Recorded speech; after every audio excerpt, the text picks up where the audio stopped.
Hi everyone! Welcome to the Empath Tarot. Guys, another love reading, timeless and general. Take what resonates lang po. Maybe some part of the reading maka-resonate kayo, some part of it hindi. Tignan natin ngayon kung anong love connections, lessons in life and guidance ang ating mababatid for this reading. Spirit guides, send me messages. Anong love connections ito? Lessons in life and guidance ang ating mababatid for this reading. Mga aral at gabay sa buhay, pag-ibig ang nais yung ipabatid sa amin. Lessons in life and guidance.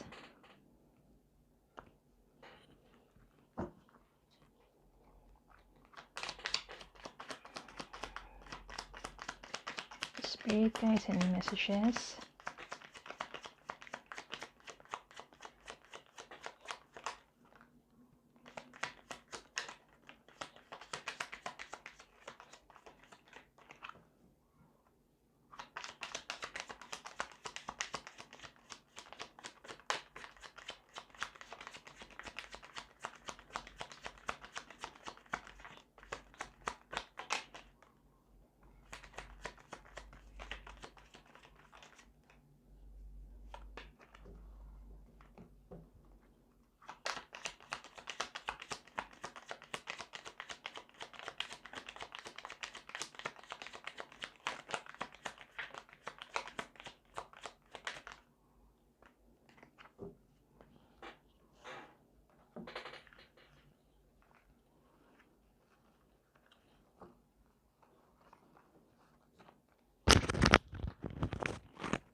Two of Wands,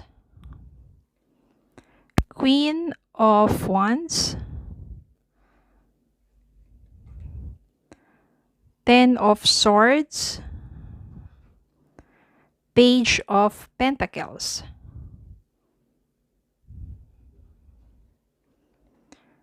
Knight of Wands, Ace of Wands. Malakas ang energy dito ng mga fire sign. Sun, Nine of Wands. Malakas talaga yung mga fire sign. Queen of Cups and the Emperor. This is about new love. New love that is coming into your way.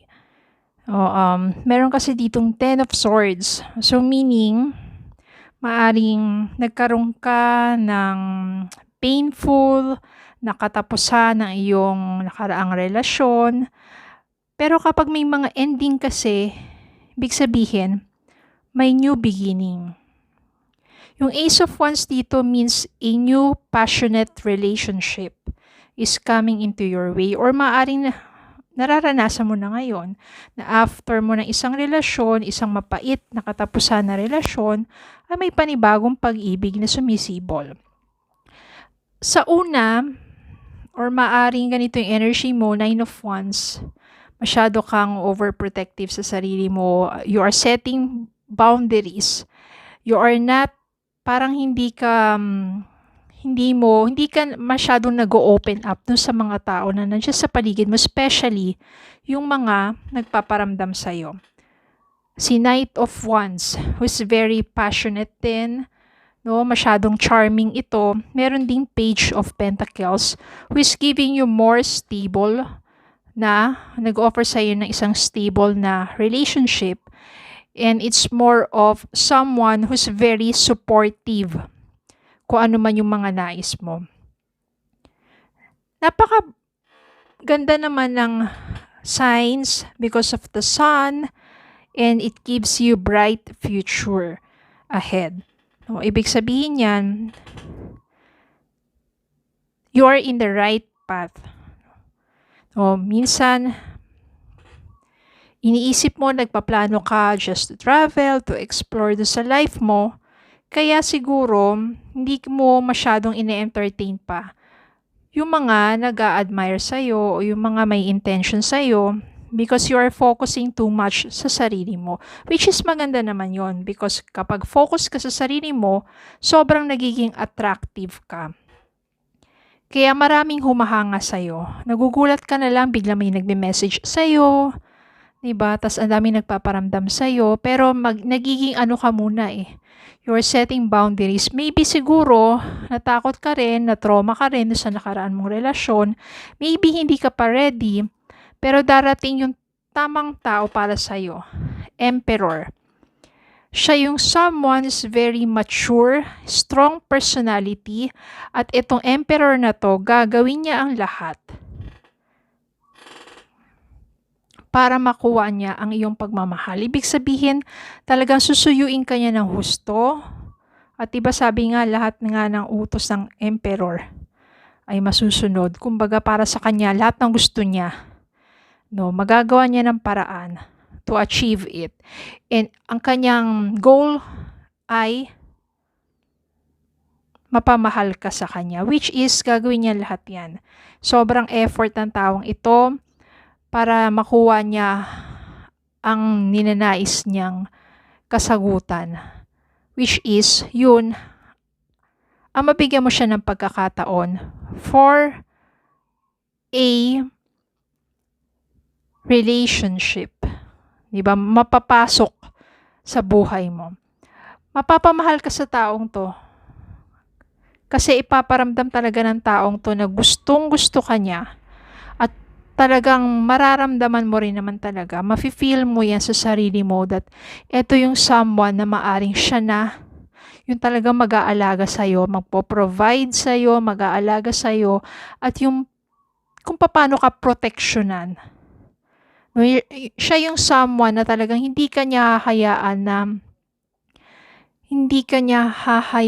na masaktan. Bihira yung ganun. Lalo na yung ganong klaseng pagmamahal. Hindi siya ganong possessive, pero alam niya kung paano ka protektahan at pagkatiwalaan. Ganong klaseng pagmamahal. Kaya napakaganda ng ano na to. Kaya maniwala kayo, when there's ending, there's a new beginning with someone. Sabihin natin kung dati hindi ka pinangangalagahan, darating yung taong mag-aalaga sa iyo.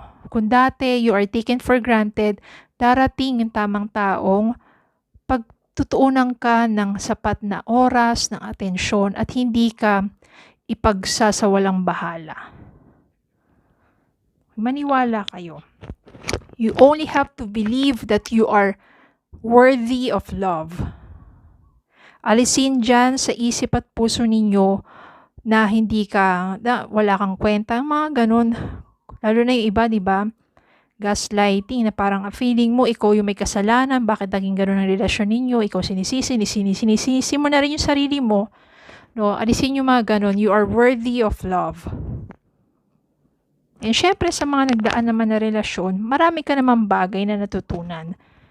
You have to learn from it and move forward with your life.